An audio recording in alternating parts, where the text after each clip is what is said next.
Hello and welcome back to Crit and Crit. I'm Scint, I'm Axion. and we are continuing with our discussion of Harry Potter and the Half-Blood Prince as we play through Final Fantasy V. So, I have a question. Okay. What is love? Baby, don't hurt me. I was going to do Hurt that. me no more. But seriously, what is it? Just a second-hand emotion.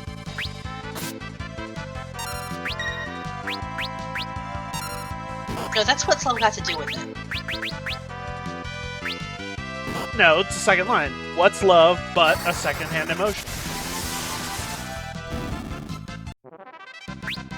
Yeah, whatever. Okay, so serious I answer will to the say, question. you can be addicted to love. We should probably stop this, because I can do this all night. I'm sure we both could. But anyway, to answer the question. In Axion? Are you saying we should refrain from more song references? I did this to myself. But are you averse to it?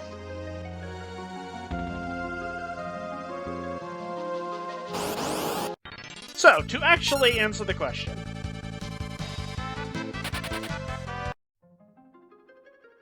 Love is, in purely technical terms, a chemical reaction caused in the brain by the stimulation of various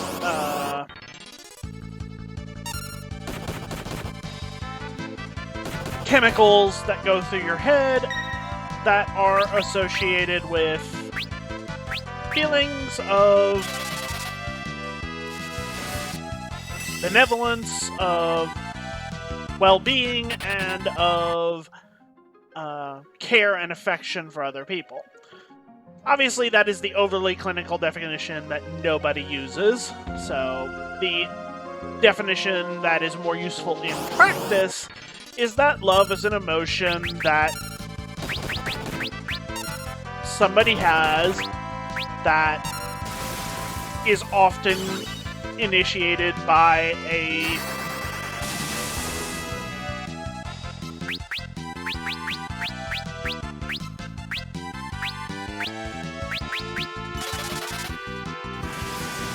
either a romantic, platonic, or familial relationship that is shared between two people.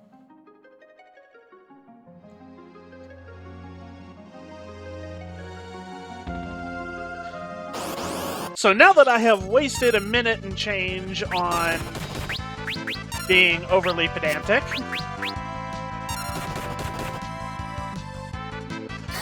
why don't you go ahead and go wherever you were going with that? Over the course of Harry Potter, especially in the later books, we start getting more focus on romantic relationships. But there are varying shades of consent with those. This kind of began in Goblet of Fire, and we were introduced to the Veela, who are basically siren-like creatures who can make those who are attracted to women just lose their mind to go for them. And Fleur Delacour is part Veela, and reintroduced in this book as the fiancé of Bill Weasley, much to the dismay of Molly and Ginny and most of the other Weasleys. So, I do not think that there is anything going on with Fleur in this book that would indicate otherwise. But I do remember in Goblet of Fire, she did turn up the Veela charm to try and get Cedric Diggory to ask her to the Yule Ball. But that is something that kind of exists in the universe and should probably be mentioned while we're talking about the other things here, of when your free will and common sense can be fogged by supernatural means, such as with love potions, which do feature quite heavily in this book, both in the present day and in the distant past. Okay, by distant, I mean like 50, 60 years, but still. So let's start with with Fleur, just because she's probably the, I hesitate to say simplest, but maybe least complicated would be a better way to put it, person in this that we need to talk about in this entire conversation. Yeah, she's only in the first bit of the book, so she doesn't really have much bearing on the plot. She's just kind of there. Yeah. But there's a lot of resentment among the other characters towards Fleur throughout the first part of the book, especially from Mrs. Weasley, from Ginny, and to a lesser extent from Hermione. And I think we noted in their earlier appearance in the Goblet of Fire, those who are not attracted to women have this kind of innate dislike. I could be misremembering. However, this could also just be a perfectly normal in-laws do not like the new bride-to-be situation. Right, which is what I was about to say. Yeah. It's like, just recall, the Burrow is crowded. The Weasleys are a large family, and now they have somebody else staying there while preparations are made for the wedding. So, Ginny has to share a room with Fleur. Mrs. Weasley has the new potential daughter commenting on how they do things differently in France, and Britain and France have consistently had issues with each other. So, while there could be the supernatural, we don't like the Veela going on, it could also just be normal human being conflict. Yep. The point being that while Fleur has used her supernatural abilities in the past, and one could theorize that the Weasleys are concerned or suspicious that she's done the same to Bill, there is no proof of such, and Fleur demonstrates throughout her appearances later in the story, especially near the end, that she has no interest nor need to do so. She and Bill love each other for perfectly normal romantic reasons. There is no necessity of any magic or supernatural powers involved in their relationship.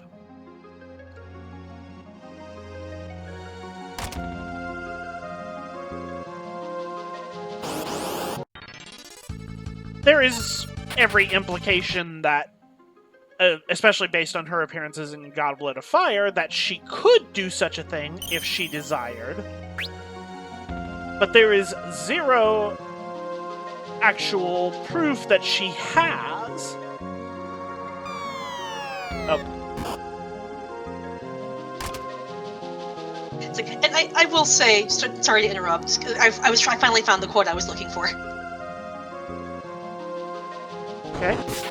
I love the bit at the end where we finally see Mrs. Weasley accepting Fleur after Bill is attacked by Fenrir Greyback, and they're not sure if he's going to turn into a werewolf or not. But his face is all scarred up. Mm-hmm. Okay, so of course it doesn't matter how he looks, Mrs. Weasley. It's not really important, but he was a very handsome little boy, and always very handsome, and he was going to be married. What do you mean by that? What do you mean he was going to be married? You think Bill will not wish to marry me anymore? You think because of these bites he will not love me? No, that's because he will. It will take more than a werewolf to stop Bill loving me. Well, yes, I'm sure, but I thought perhaps you thought I would not wish to marry him? Or perhaps you hoped? What do I care how he looks? I am good-looking enough for both of us, I think. All these scars show us that my husband is brave, and I shall do that, she added fiercely, pushing Mrs. Weasley aside and taking the ointment from her. I mean... Great Auntie Muriel, said Mrs. Weasley after a long pause, has a very beautiful tiara, Goblin May, which I'm sure I could persuade her to lend you for the wedding. So, finally she shows, yes, I'm gonna stop fighting you on this. I love that. I'm hot enough for both of us. I'll cope. I mean, get it, girl. Yeah, I mean, zero complaints from me. especially given the way she's been treated throughout the book, it's probably really good for her that she's got that level of self-confidence, because the Weasleys have been treating her like crap. I mean, heck, she should be confident. She was a Triwizard Tournament champion. She couldn't get into that if she didn't have the spell work to do it. Yep. She's a very capable witch who has every reason to be proud of her capabilities. And yes, her unique ancestry does give her some advantages, but you don't get through the Triwizard Tournament on those advantages alone. It takes knowledge, it takes skill, and we saw, and it takes the willingness to take risks, which we saw all of them do back in Goblet of Fire. Yep. But anyway, so Fleur, being Fleur, is basically the tamest version of this particular idea. Yeah, like, we only ever see her use her Veela abilities on another person for, will you ask me to the dance? Doesn't work. So, yeah, she's benign. Yeah. What is not benign is Veronica? Is that her name? Romilda Vane. Romilda Vane. I knew there was a V in there somewhere. And Merope Gaunt. So, do we want to talk about past or present first? Let's talk about Romilda, because she's a much smaller part of the story. Right. So we've moved up from Fleur, who's a very minor background character in this story, to Romilda, who has a slightly larger role. Romilda has the hots for Harry, or I'm sure there was a reason in the story that I cannot remember right now. If nothing else, he's famous. So it could just be, the whole chasing influence thing. I want to get with the very famous popular boy. Which, that's a thing in high school. I don't like it, but it is a part of my daily life. I don't miss being a teenager. I see it every day and I don't miss it. If you are in your adult years and you miss being a teenager, I have bigger questions. Well, I miss my back not hurting, but that's about it. Okay, yeah, that's fair. I miss how healthy and not in pain I felt as a teenager. I will support that. But yeah, so Harry, no interest in Romilda. Harry's actually showing a lot more interest in Ginny, though he keeps denying it to himself for, the entire book. Which, to be fair, his entire reason for denying it to himself is, I don't want to upset my best friend by telling him that I have a romantic interest in his sister. Which, frustrating as that is... Also, Ginny is a serial dater. I think they had mentioned 4 or 5 different names as to who she's dating, as because she's like, yep, sick of him, moved on, sick of him, moved on, sick of him, moved on. Which, to be fair, Ginny does admit in this story, at least some of those boys she picked solely to upset Ron. Yeah. But yeah, and honestly, that is something that is also very true to life for high school of, we'll be together forever, 3 weeks later, forever is over. If that. But yeah, so failing to actually get Harry's attention, Romilda sends Harry a box of chocolate cauldrons, which have been laced with a love potion. Because they've learned about those in potions class. Because let's be honest, this is the only year they would have gotten away with this in potions class, because I'm pretty sure Snape would have force-fed them something. I distinctly remember that in Chamber of Secrets, actually, of Lockhart had made a joke about asking Snape to brew up potions, and Snape looked as though the first person to ask him to brew a love potion would be force-fed poison. Which, I mean... Love potions sound fun and benign in a lot of fiction until you actually really think about it. Especially how we see it play out with regard to Ron.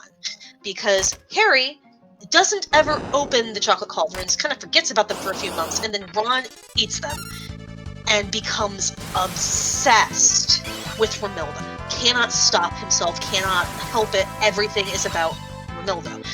The love potions apparently get stronger over time, and this has been sitting for a couple months. And in front of his then girlfriend Lavender, he just cannot stop talking about Romilda. So, free will, completely and utterly overridden. Yeah. And this nearly gets Ron killed because, as we mentioned before, the whole, you have to go to Slughorn to get the antidote done, and then he drinks some poisoned liquor and nearly dies. Except Harry finds a Bezoar, I don't know. Bezoar. Finds a magic rock that cures poisons. But yeah, so not only is this insidious, probably illegal. We actually don't know, but it would not surprise me considering this, the Imperious Curse is illegal. A love potion seems like it would be pretty similar, like in terms of conscious choice has been taken away from you to force you to do something specific.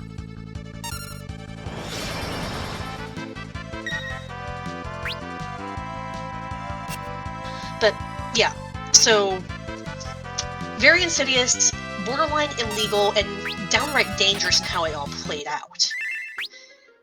This is something that apparently almost any kid at Hogwarts can learn how to do it and get the materials fairly easily. I don't really want to live in the wizarding world the more we do this series.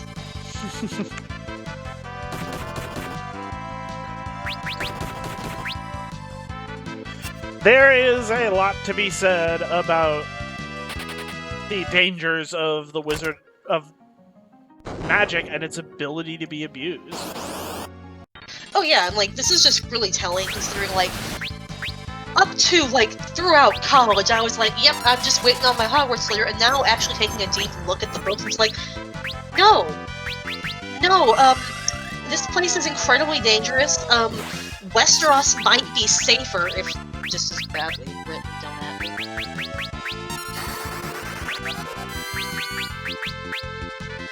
But yeah, it's messed up, and it gets more messed up when you go back to the history of Voldemort's parents. I think saying that Voldemort comes from a broken home is an understatement. Voldemort's mother was a witch of very minor talent, or at least too afraid to be able to access her talents, viciously abused by her father, and desperately in love with a handsome muggle who would ride by the little shack that they lived in. They were very proud of their heritage, being the last surviving heirs to Salazar Slytherin. So, one day, Merope finally escapes, slips Tom Riddle Sr. a potion, which is a love potion. He falls in love with her, and they have a child. Eventually, she's truly in love with him, so she stops giving him the love potion, and he comes to his senses and immediately leaves her, because, quite frankly, I think anybody in that situation would, because I don't know you, who are you, why am I here, what is going on, oh god, what have I done, I had no control over my actions. Yes, so it's all very sad and everything, but, you know, it's hard to blame Riddle. And she dies, Tom Riddle Jr. grows up in an orphanage, because his father's not around, and his mother's gone. He is fully convinced that he's a pure-blood powerful wizard, but no. But where this starts to have some really nasty implications as well. So, because Tom Riddle Sr. was very much under the influence of supernatural chemical elements, he cannot be said to have been able to consent to any facet of this relationship. Yep. This means it's outright sexual assault on Merope Gaunt's part. Now, that's bad enough. According to the book, someone conceived under the effects of a love potion is incapable of love. You are doomed from conception to be a sociopath if you are conceived under the effects of a love potion. I don't think I need to say why this is a really, really nasty implication.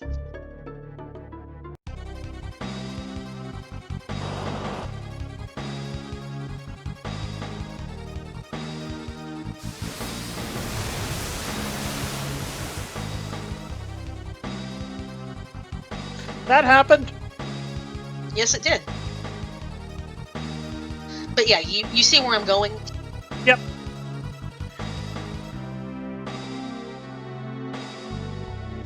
It's a nasty situation, and basically, unfortunately for Voldemort, sealed his fate. Which I think kind of undermines a lot of what the book should be trying to go for. Like, it's all about, when Dumbledore talks to Harry, it's all about the choices you make you who you are. You didn't end up in Slytherin because you wanted to not be in Slytherin. The prophecy was coming true because Voldemort believed in the prophecy and acted to make it come true. So, how can you say that your choices make you who you are, and then turn around and say, no, someone else's choice made you who you are, you never had a prayer? Based on this, there was no way that Voldemort would have ever not become evil. And I think that undermines the whole point of Harry Potter.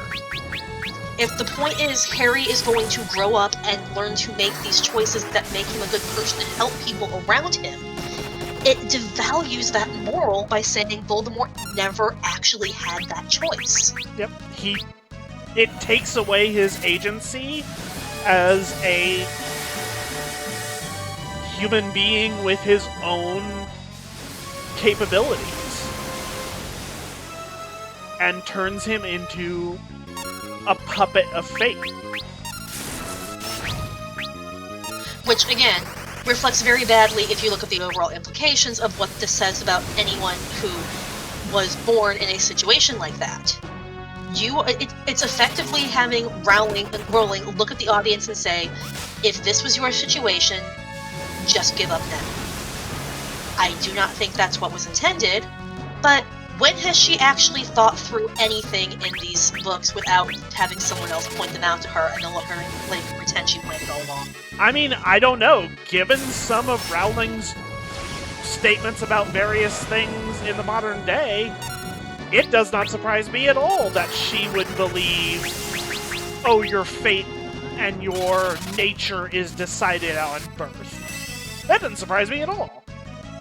Then she might want to re-examine that statement because it doesn't say good things about her. I mean, a lot of her statements don't say good things about her.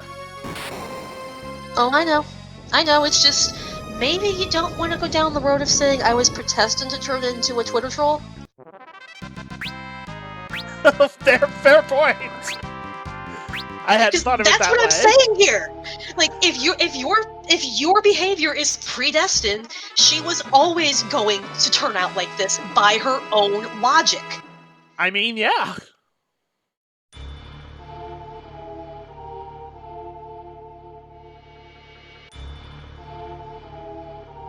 So, if that's the slippery slopes she wants to start on.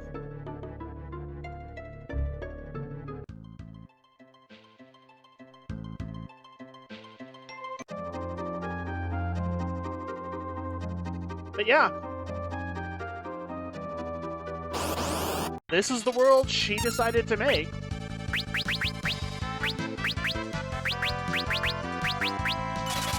And it says something about her that that's the world she designed.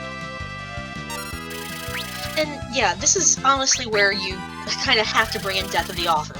When I say that, I mean, like, take the author out of the situation, because let the story be the story, it still doesn't sound good. But if you start saying, no, authorial intent definitely meant this, and it reflects on the author, then I don't know, because like there are a lot of good authors that have things happen in their stories that manages to not reflect on them in that way. And I think it's because they let themselves be separate from their work, so you don't conflate the message of Harry Potter is the message of J.K. Rowling.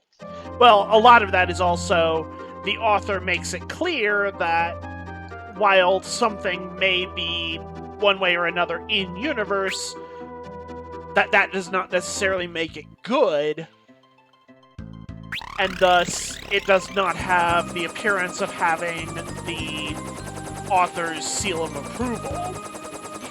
Whereas with Rowling, she has a lot of things happen, like Dumbledore, the person who's supposed to be the avatar of what is good in this world, will say or do a thing, and the implication, because of Dumbledore's position in the... You got me doing it now.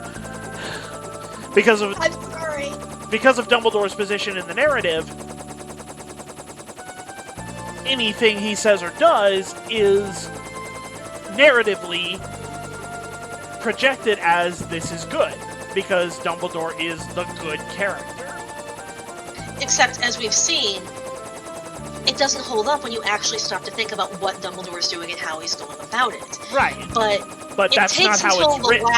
Yeah, I know. But we're also going at this from the perspective of, well, honestly, an unreliable narrator. Harry's a naive kid. He's getting more aware of the world as the books go on, but he still does not get everything. And we'll get to it later, but he'll get slapped with this really hard when there's more information about Dumbledore after his funeral. But, yeah, I'm not sure where else we can go with this at the moment. No, I think this one has pretty much run its course. Where is the stupid castle? I always can't find this stupid thing. But yeah, I think that we've said pretty much everything that needs to be said about this particular subject. Yep. So we will see you all next time in the next episode.